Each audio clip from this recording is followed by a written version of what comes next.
नमस्ते दोस्तों, आज के इस वाले वीडियो में सभी नाथ भक्तों का स्वागत है। आज के इस वाले वीडियो में हम जानेंगे कि नाथ संप्रदाय के आदि गुरु, जिन्होंने कम उम्र में ही अपने तपस्या के बल पर हनुमान जी को भी युद्ध में हराने वाले श्री गुरु मत्स्येंद्रनाथ, इनके कुछ अनजाने रहस्यों के बारे में। दोस्तों, वीडियो में बहुत ऐसी जानकारी है जो आपको पता ही होनी चाहिए, तो आप वीडियो लास्ट तक देखें। तो चलो शुरू करते हैं। नाथ संप्रदाय के प्रवर्तक आदिनाथ यानी शिव शंकर हैं और उन्हीं से श्री मत्स्येंद्रनाथ इनको कृपा प्राप्त हुई थी। नवनाथों में यह प्रथम नाथ है। मत्स्येंद्रनाथ और इनके शिष्य श्री गोरक्षनाथ ने नाथ संप्रदाय को आकार देने और इसे समृद्ध बनाने का महान कार्य किया। तो आइए इन दोनों का परिचय थोड़ा विस्तार से कराते हैं। मत्स्येंद्रनाथ, इनको मत्स्येंद्र, मच्छेंद्रनाथ, मच्छंदर, मच्छिंदर आदि नामों से जाना जाता है। इनको नाथ संप्रदाय में बड़े बाबा भी कहा जाता है और विद्वानों का मानना कि उनका अवतार 10वीं सदी की शुरुआत के आसपास रहा होगा। श्री मत्स्येंद्रनाथ की कहानियां श्री नवनाथ भक्तिसार, नाथ लीलामृत, भक्ति विजय, सिद्ध चरित्र आदि ग्रंथ में से पढ़ी जा सकती है। नवनाथ भक्तिसार इस ग्रंथ के अनुसार इन्होंने कम उम्र में ही अपनी तपस्या के बल पर हनुमान, वेताल, वीरभद्र, भद्राकली और चामुंडा आदि देवताओं को युद्ध में हराया था। श्री मत्स्येंद्रनाथ को कविनारायण का अवतार माना जाता है।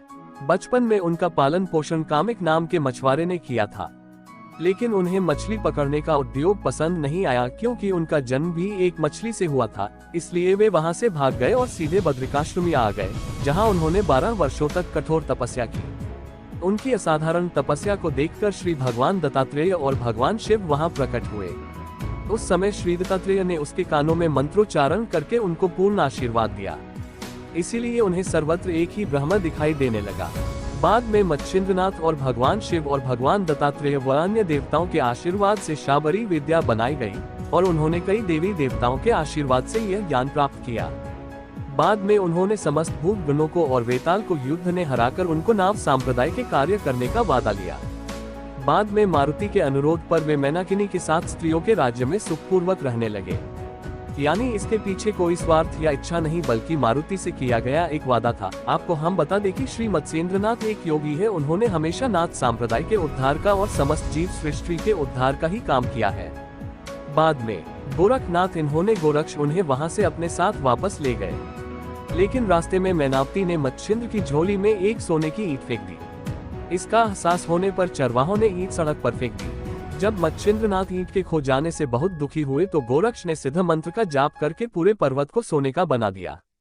इस कहानी को पढ़ने के बाद किसी को भी संदेह होगा कि क्या मत्स्येंद्र को आम आदमी की तरह सोने का लालच था, लेकिन जब गोरक्ष ने इस संबंध में पूछा तो उन्होंने खुलासा किया कि उन्होंने ईंट केवल धर्मियों को खिलाने के लिए रखी थी। और इस रहस्योद्घाटन पर विश्वास करना आसान है। महासिद्ध मत्स्येंद्र, जिनके शिष्य पूरे पहाड़ों को सोने में बदल सकते हैं, एक ही कठोर ईंट से कैसे प्रलोभित हो सकते हैं? ये असंभव लगता है। फिर भी मत्स्येंद्रनाथ को नाथ संप्रदाय में बहुत सम्मानजनक स्थान प्राप्त है और उन्हें स्वयं शिव का अवतार माना जाता है। श्री मत्स्येंद्रनाथ, इनके बारे में सिद्ध चरित्र और नाथ लीलामृत जैसी पुस्तकों की कहानियां आमतौर पर नवनाथ भक्तिसार की कहानियों के समान हैं। केवल कुछ स्थानों पर पात्रों के नाम थोड़े भिन्न हैं, नेपाल, बंगाल, मारवाड़ आदि। हालांकि अन्य प्रांतों के सांप्रदायिक ग्रंथों में उनसे संबंधित कहानियां थोड़ी भिन्न हैं, लेकिन इन कहानियों में अलगाव, सिद्धियों के चमत्कार, विभिन्न हथियारों का प्रयोग जैसी बातें भी मिलती हैं। नाथ संप्रदाय के प्रथम गुरु के रूप में प्रसिद्ध मत्स्येंद्रनाथ को कौलमार्ग का प्रवर्तक माना जाता है। यह कौलमार्ग भोग से त्याग की ओर बढ़ने का संदेश देता है। कुछ विद्वान मत्स्येंद्रनाथ को शैव मानते हैं तो कुछ उन्हें वैष्णव मानते हैं। कुछ के अनुसार वह एक बौद्ध तांत्रिक थे, जबकि कुछ लोग उनकी पहचान कौलमार्गी के रूप में भी करते हैं। लेकिन सच कहें तो वे इन सब के भीतर होते हुए भी इन सब से परे हैं। दोस्तों, आज के वीडियो में इतना ही। मिलते हैं अगली वीडियो में। जय श्री गुरुदेव दत्त।